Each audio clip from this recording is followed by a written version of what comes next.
Today's episode of the Meet and Greet Barbecue podcast is brought to you by AOS Outdoor Kitchens. They are the South's leading outdoor kitchen design and installation specialists. Welcome to another episode of the Meet and Greet Barbecue podcast. Today we're talking with Norfolk Charcoal, a local sustainable charcoal company, about how charcoal is made, the differences about species. It's a really, really sciencey, interesting and fact-finding episode. So without much further ado, here's the Norfolk Charcoal team. Hello to our guests this evening on the Meet and Greet Barbecue podcast. Would you like to introduce yourself to all of our listeners out there? Hello, I'm Arabella Gingell. And I'm Father Matthew Gingell. And together, you guys are? We are Norfolk Charcoal. So Owen and I are so excited to speak to you guys. We've mentioned on a few of the previous episodes in this series that we really wanted to talk to a company about the process of making charcoal, but particularly a sustainable charcoal company, because it's something that I think quite often gets overlooked by barbecuers. And so the first thing I would love to know really is, how did you get into making charcoal? We got into it right at the start of the pandemic in 2020, and we were looking to buy some charcoal or Well, no, I do an awful lot of firewood. I managed forestry, and that's what I've done for a number of years, and produced a lot of firewood. I run a mobile sawmill, so the offcuts of the sawmill were going to firewood, and then from there I do quite a lot of nets in various places, and they were all running out of charcoal. But and did I know anywhere to get charcoal from? And then researching that a bit, it came to that it was a lot of it, nearly, I don't know, 90,000 tons is being imported into the country, and the flagship of what a lot of it is being sold under is it's all imported charcoal. There's not much made here. Mm-hmm. So then I found the Norfolk, the Exeter charcoal retorts, and went from there. Yeah. So, and all of our, that's how we got into it. That's a surprising stat straight away, isn't it? That actually just how much charcoal is imported. Hmm. I mean, I knew nothing about charcoal up till that point, and then trying to find what. My first thought was I'll make a few quid and find somewhere buying it, and I'll be able to sell it on. And then to realise that it is all coming in imported, and that's when we wanted to then start producing our own here. And so you mentioned, so you bought so did you say it was an Exeter retort? An Exeter retort, yeah. What's that? How did we get to that? Yeah, what is that? How'd you get to it? Right, how did I get to that? It was the Google looking how to make charcoal, and then various different ways. And the retort, the Exeter retort, it cooks on its own. It cooks basically on its own gases, and it is. Well, I liked it because it takes 8 to 10 hours to do a burn time, whereas the old-fashioned way of doing charcoal was going to take 3 days, and I didn't fancy the idea that much. And so we went down, or I just sort of made a decision to go and get it, and we went down and had a course and stayed overnight and did an 8-hour burn. See, the only Exeter retort that I know is Owen, because he spent a lot of time down in Exeter, and so that's what I like to call him. But how big is this thing? How big is it? It's probably it weighs 1.5 tons. Wow. 8 foot long. Yeah, it holds 2 cubic meters of timber in the internal. There's 2 chambers. There's one outside chamber which is used to hold the heat and burn the gases to produce the heat in the internal chamber, which is where you put the wood to make the charcoal. And it's phenomenal what comes out of the wood. I mean, I've been with wood. I did not know. I mean, one burn from producing one batch of charcoal, the gas which is produced out the top of it burns for, would you say, 4 or 5 hours? 5 hours of a constant roar, like a jet engine, of the gases being extracted out of the timber. That's what makes the difference between good charcoal and bad charcoal. is to actually be left with pure carbon, and the gases and various other things extracted completely out of the wood. It's amazing that it burns for that long and how much gas goes out of it. So the gas is extracted. Toxic. I was going to say, so that's taken out of the wood, and then that's the bit that's burnt during that 10-hour burn. Is that what 8 to 10 hour burn you were saying? Yeah. When the wood gets hot enough at the bottom, we use waste wood from building sites to heat up the wood in the middle, and then once that gets hot enough, the gas starts coming out of the timber in the middle, and it's diverted back down in tubes, and it's lit at the bottom, so it just keeps circling round, and it runs itself for 8 hours. I love the fact that everything that you're doing is using waste from somewhere, whether it's the own offcuts, like you're saying, from the sawmill, whether it be the wastage and things from building. How did you start even sourcing the wastage wood in the first place? Was it someone you knew, or was it hard to get hold of? A lot of the offcuts off the milling softwood. The softwood's never got much of a value, but it's clean timber, and no one likes it as firewood. So we use a lot of that to get it up to temperature. How hot does it burn when it's doing that burn? Figures. Well, it gets up to 460 off a thermometer that's sitting on the top of the retort, but right in the center of the retort gets to over 600 degrees. Yes. So just a bit hot then. Yeah. And when actually, we fill it, it's absolutely rammed full. We were getting every last splinter in there, because obviously the more we get in, the more efficient the burn is. But by the time you've taken all the impurities out of the timber itself, it shrinks by probably a third, nearly. Almost half. Yeah, nearly half. wow. And Woods react so differently. And do you find that you mentioned about using softwoods a moment ago? Do you use different types of wood, or is it exclusively softwood? And also, do you notice the behavioural differences between the woods when you're putting them through to make charcoal? We only make the charcoal. It's only made out of hardwood. Hardwood. So we'll use the softwood as a waste wood, but the hardwoods in the retorts, yeah, they vary significantly. Yeah, how much they hold together. Some of you guys like big chunks, and others like a smaller stuff to get. But they all vary a hell of a lot. Yeah.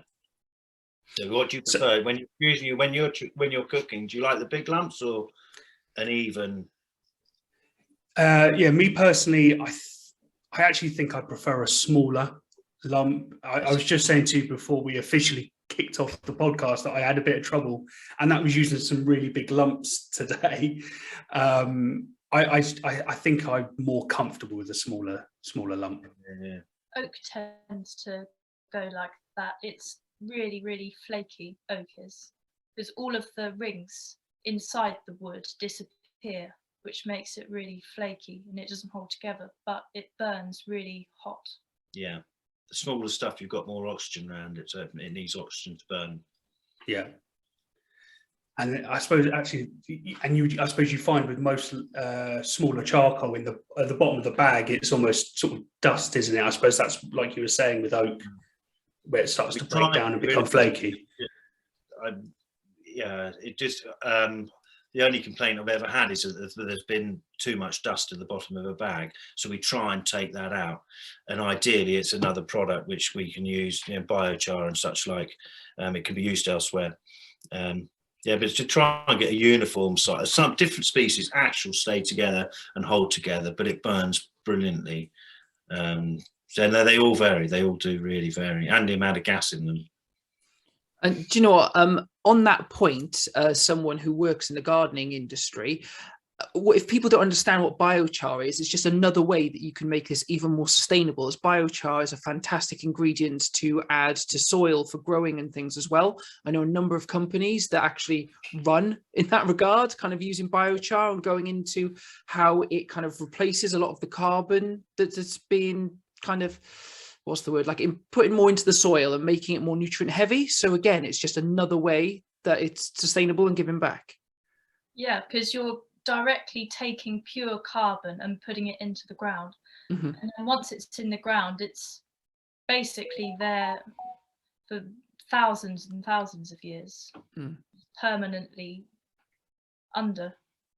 And it really helps your garden. I have a garden at home, and I did a kind of test last year where I put biochar on some of my sweet corn and left it off, and the sweet corn that had the biochar on probably grew about a foot higher. Wow. And the leaves are much darker. It makes a huge difference. And like the science behind this is all fascinating, but if you went into it without any of the prior knowledge when you first started this, I'm guessing there was quite a steep learning curve. What did you kind of go through in that regard? Well, blimey, how heavy the retort was when we picked it up. One of the trailer not being man enough to drag it home from Exeter at 3 o'clock in the morning. That was and lighter when you open and shut the retort. So it's an 8-10 hour burn. And to try and turn it around the next day, you obviously open it and then start banging it up. But if you open it too soon, oxygen can get in, and if there's still a bit of even a sparkle of light in there. Anyway, so we've lost 3 loads. 3 times the retorts caught fire and gone. So like your barbecue holding a little amount, when one of those goes with 2 cubic meters of charcoal in it, I'm just sitting there and thinking this thing's going to melt to nothing. Yeah. Wow. When you open it too soon and there's a bit of a glow in the middle, you can hear it just crackling as you open it, and it's terrifying. You either have to pull all of it out and try and separate what's burning and what's not, or you do the bolts up as quick as you can to try and stop the oxygen from getting in. You don't get any like backdraft coming out towards you, do you? Oh no, if it's going, it's really hot. Yeah. Okay. Okay. Yeah. No, it melts. Melt anything. Melt steel. Yeah. Wow. And obviously, you've mentioned that you've been doing it since the beginning of lockdown, so a couple of years now since you guys started. How would you compare your first burn to perhaps the last burn you've just done? Is there a considerable difference in the quality? The quality, no, but my nerves, yeah. I mean, the when you're just sitting there thinking how much it cost, and Christ, it just could melt it all in once. She's so laid back, doesn't worry about it. But I'm the opposite, man. It did, I'm very twitchy. I keep wanting to shut it down or open it up. Because it runs off itself and runs off its own gases, you have to really monitor the temperature within 20 degrees. And if it gets hotter, more gas is produced out of the wood and more gas is burned, and it just gets hotter and hotter and hotter. So you have to let some of that excess gas off. And sometimes too much gas is produced off something like beech, which is particularly gassy wood, and it can get too hot, which is a bit panicky. Yeah. This might sound like... Once it starts going up, if you're not there, it will just keep going. It will just melt itself. Yeah. Wow. Which people have done. Which I have done, yeah. Which we've heard from. And it's not insurable, obviously. Yeah. That's mad. I was going to say, this might sound like a silly question, but can you overdo charcoal? Can you almost take it too far? No, shouldn't you? No. Because it's a. I suppose you wouldn't want to try. But... Once it's run out of gas, it's out of gas. Yeah, so it does just keep that cycle will take as long as it takes to get everything out of it. That's where our British charcoal or charcoal produced out of a retort would be completely different to anything else made in any other way, because you can't stop the process until everything is extracted. If it's being done under any other way, you can stop the process while it's being done, which then gives you a slightly heavier charcoal, but still has got the impurities in it. Which obviously then affects the burn actually at the barbecue then, doesn't it, if it's got those impurities in? It'll be slightly more difficult to light, and it'll burn with it will burn. Sometimes it will burn with a flame, and you can see it. Whether you'd hope that our charcoal, once you actually light it, you can hardly see whether it's lit or not. Only the heat coming off it, because it's pure. And on what sort of burn time do you normally get from your charcoal? Varies, I think. It varies in species, different species. Something like beech, which comes in big lumps. We've had barbecues before. Obviously, we're not professionals. It's cooking sausages for lunch, but we've cooked it, and about 3 hours later, we've gone back to the barbecue, and you could still cook on it, or it's still warm. It goes for hours. I think a lot of your barbecues, these flashy barbecues now, you can sort of cook anything on a nugget of charcoal. Am I right? Yeah.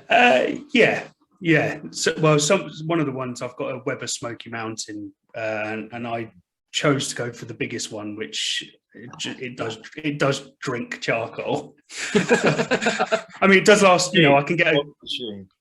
It looks essentially like a big Dalek, but else I'd never realised that there is such a following of people cooking on, and whether this is a new thing but the amount of people that are really into it, into it, and cooking some amazing stuff. And then, I mean, it always just sort of think it's a barbie, and lights it, chucks it, and away you go. But no, it's a lot of people doing it. I think it's more. It almost feels a bit more like a movement. Now and I think COVID, obviously, with people being at home, is definitely kind of sped that up. But we're still not where American barbecue or Australian barbecue or even perhaps Argentinian barbecue is. But I think we're starting to dispel the kind of myth of, burnt sausages, pink, black on the outside, pink on the inside. We're certainly, starting to hold our own in terms of how we barbecue now, which is great. But again, we need the right tools. You need to obviously have a good barbecue. You need to have good quality meat, and of course, good quality charcoal. I think where we got our retorts from, they've now sold, or their sales have been really going up. So that the people are, I think, a lot more aware now of what good charcoal is and what bad charcoal is. I never thought never knew there was a difference in it up till 3 years ago, and now there is a phenomenal difference. I went on holiday last year. I went back down to Devon. I'm from Devon, but I took the family down. Yeah. And we were in mid Devon, and I had to go. We did some glamping, and they had a little barbecue. And I went to the local corner shop and bought some barbecue, some briquettes, because that's all they had. And I thought, cool, these feel a bit soft, but hey ho. Got them back, cut them open, and they were white. It was. I don't know what was on. I don't know what was on them, but it almost turned them mouldy. Yeah. This mouldy charcoal. It was absolutely terrible. But I can't even remember what the brand is. It was cheap. It was all they had, and that was the only place for miles. But just the quality of the charcoal was just terrible. And it goes into your food as well. It makes your food taste different. Yeah, absolutely. What I'd love to know is, because you guys are making quite a bit of charcoal, and you talked about using different woods and things, do you actually kind of grade your charcoal as it comes out? And do you put like some bits from one burn in like one set of bags, another bits in another? Because you see sort of like restaurant grade lump wood and kind of different types. Is it something you grade? Is it how it's done? How does all that work? If you're grading it, if you're grading it, there's a difference, you've got a problem, because everything which comes out of there should be as high, well, pure carbon. So no is the answer. And if you say that if you want to cook under apple wood because you want to get a scent of apple wood in it, then it's not proper charcoal. No. It's not produced, but the gases which are giving you your flavor are toxic, and it's not pure carbon. That's interesting. That's a nice fact. I like that. So if people are buying certain charcoal because they feel like the charcoal itself is giving a different flavor, they're getting mugged.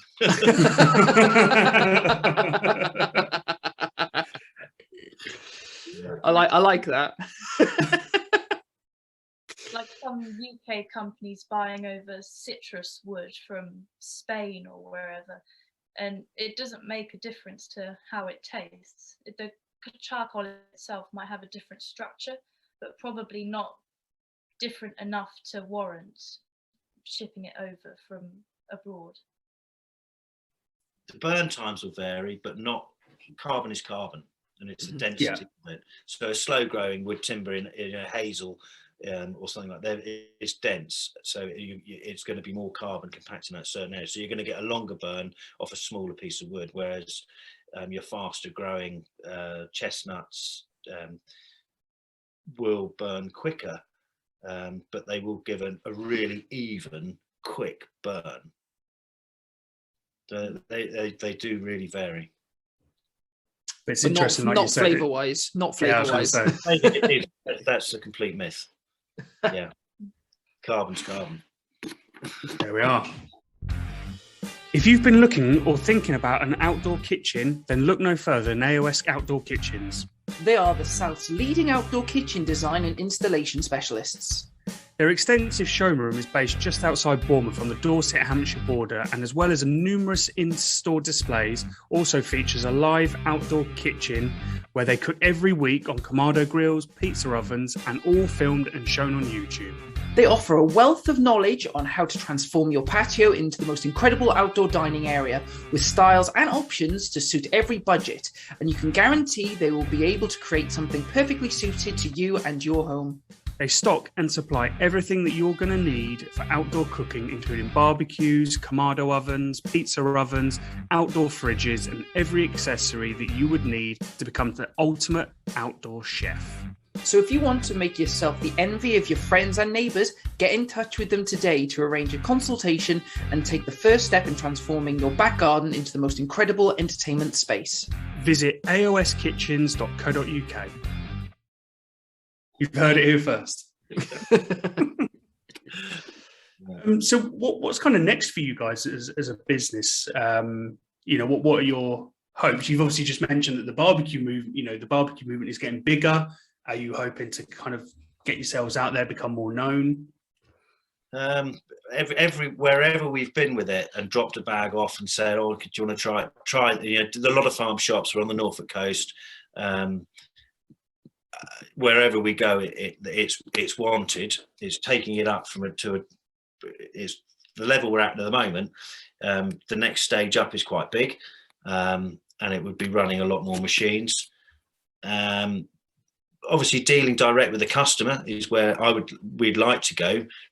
Postage is it's expensive, but then it gets our charcoal out to the people who actually do want to do what I would say proper barbecuing, or professional, just people who know the difference, rather than it being at the farm shop, they're on holiday and they just want a bit of charcoal, and that doesn't really float my boat as much as someone saying, "Oh, how different it is, or how good it is."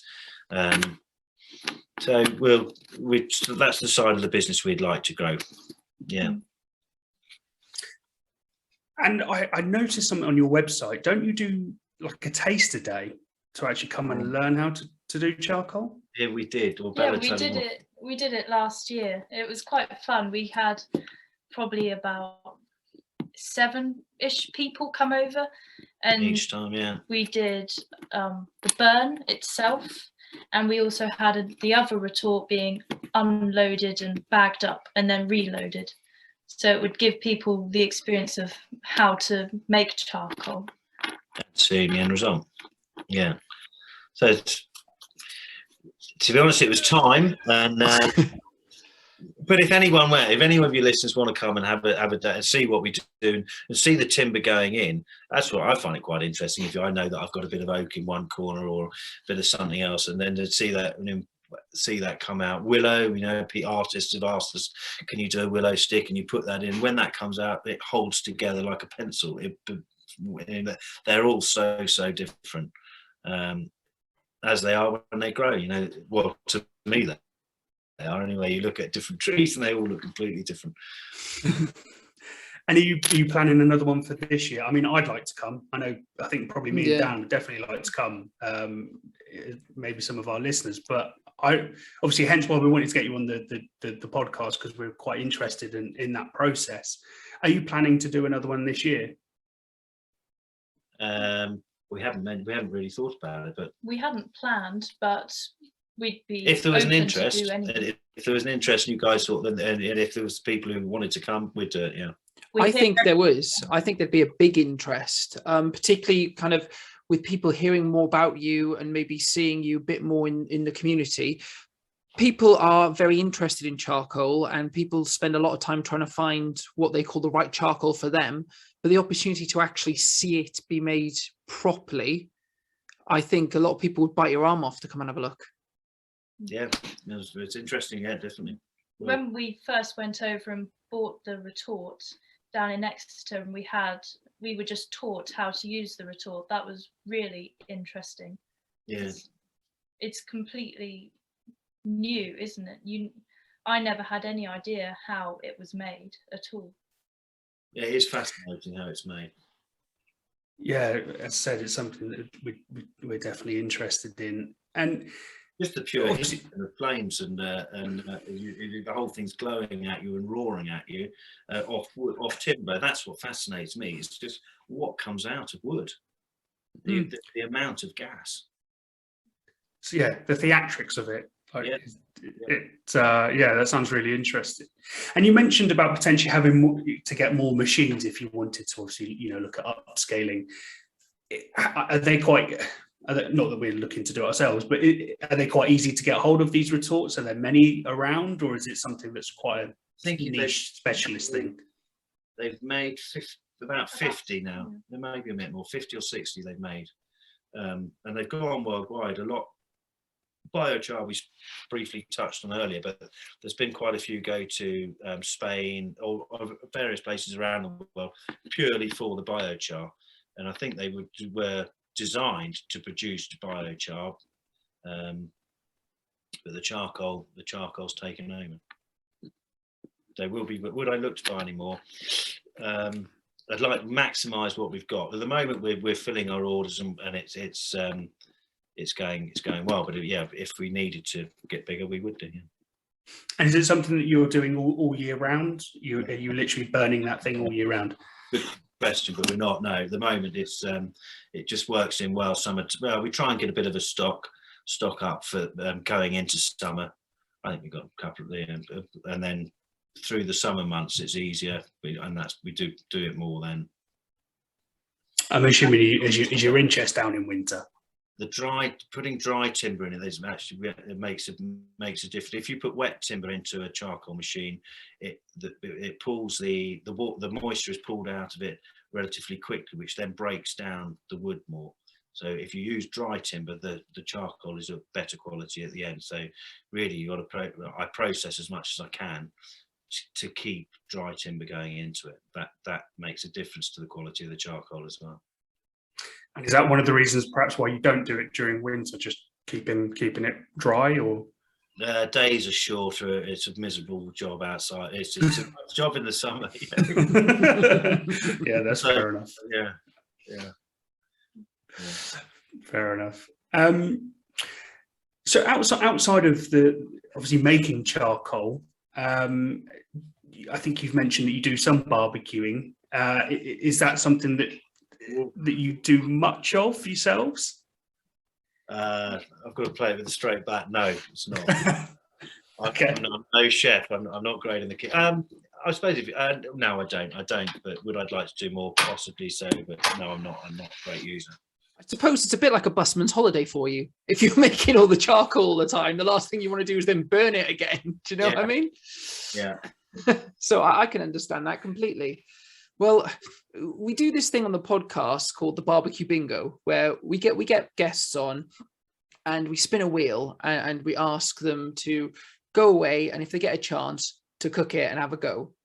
So, you know, we can spin the wheel for you and see what it comes up on. And if you think you want to give it a go, I would love to see what happens, because it's more fun if you've not done it before, right? It might be the worst barbecue bingo you've seen, but we can have it. You haven't seen some of the stuff we've cooked, so No, exactly, right? When you're putting it on Instagram, you can pick and choose what people see, right? So hopefully you see that the screen? soon. Yeah. Yeah, we can see it. So there is some like interesting stuff on there, which might be completely out of your comfort zone. Things like beef shin, maybe like even like a sweet pastry dish or oxtail might be a bit different. But is there anything there that you think is quite interesting that you'd quite like to do? Who's doing? You're doing this, I take it. Okay. Whiskey looks interesting. Not sure what I'd do with that. You can use it in any way that you want as part of the recipe. For example, you could make burgers, but put a bit of like whiskey in the actual meat mix as you put it together. You could put it in like a stew and do it on there. Got that nailed. From what you were saying, would my signature dish, would that be sausages? From what you were saying? No, venison burgers. We had some of those last week. Ooh, nice. They were good. That sounds good. We haven't done anything with venison yet. No, we haven't. We should really. Did you make them from scratch? I have to admit, I wasn't fully responsible for making them. No, they were delicious. I can't remember what he did with them, but His son, the chef. Yeah. Fantastic. I mean, if I got whiskey, I would just cook whatever I wanted and just have it at the side and just, you know, as a little tipple. But all right, yeah. Well, if we're allowed to do that, that's something long right. to know then. What I'll do is I'll give this a quick spin and let's see what comes up. What do you want? Ooh, that's a bit of it. Leg of lamb. Yeah, that'll do. Well, mind you, these pro boys would be doing that. There'd be a regular one for these. You'd be surprised because Owen doesn't like lamb, so it would be highly irregular for him.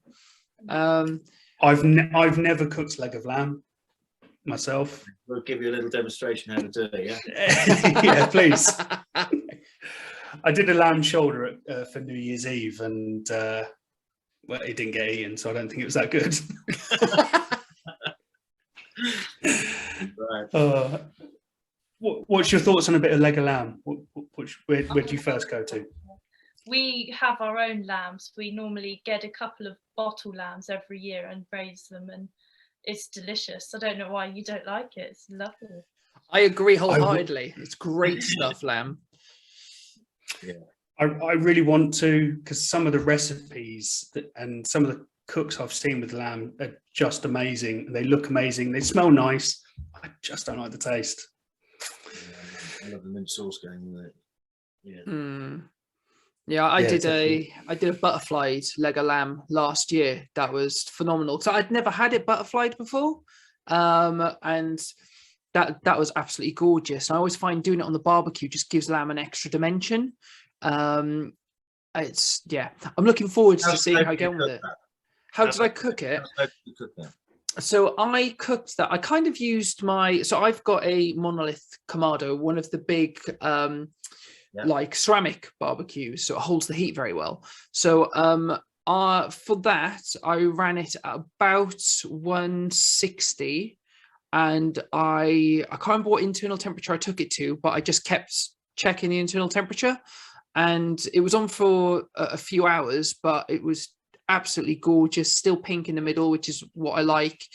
And the flavor on it was amazing. And I cooked so much of it because only myself and my grandmother were eating it. I cooked it for her specifically because being Welsh, and she came down, I was like, let's do you a Welsh meal, right? But I mean, I thought it was going to stay, the leftovers, in my freezer for like a few months. I could do different things with it. Gone in a week. I must have done like 5 different cooks with it in 7 days. It was that good. Yeah. What about sourcing your meats? I mean, that must be fairly important as well. So we both get most of our meat from our butchers. Yeah. So I've used online butchers before to get hold of cuts and things that I've not been able to get locally. But the butcher I use 2 different butchers locally. One of them is a 5-minute drive from my house. The other one's a 10-minute drive from my house. Yeah. Again, for you, Owen, yours is very close, isn't it, to you? Yeah, I think as much as possible, I want to support local. I don't like buying my meat from the supermarket unless I absolutely have to. I was asking, just the amount of time it's hung, surely that makes a massive difference to the tenderness or the cooking of it. Hugely different, and something that I say to people who just go, getting meat from a butcher's is more difficult. What will blow your mind if you've never done it before is just go and get beef mince from a butcher and try and compare their beef mince to the beef mince that you get in a supermarket, and the flavor, the smell, the color, the feel is just so different. I think once you've done that, you realize the difference, and you don't go back unless you really have to for some reason. If you're caught short in the middle of nowhere, or you realize you haven't got what you need for that evening or something. But it's so important to try and source your meat locally where possible, and the flavor difference is amazing. They're experts, they know what they're doing. Do you know what I mean? Yeah, it's being local, all sourcing the stuff local, all of our timber. I mean, I can look out the window and see where the next year's load of charcoal is going to come from. It doesn't move anywhere other, than about less than a mile. It sounds like Owen and I need to get a farm. We need to get a farm, Owen. That's what we need to do. Absolutely. So do you want to, obviously you introduced yourself at the beginning, however, where can our listeners learn more about your company? Obviously, apart from listening to this, where can they go to buy your charcoal? Have you got a website?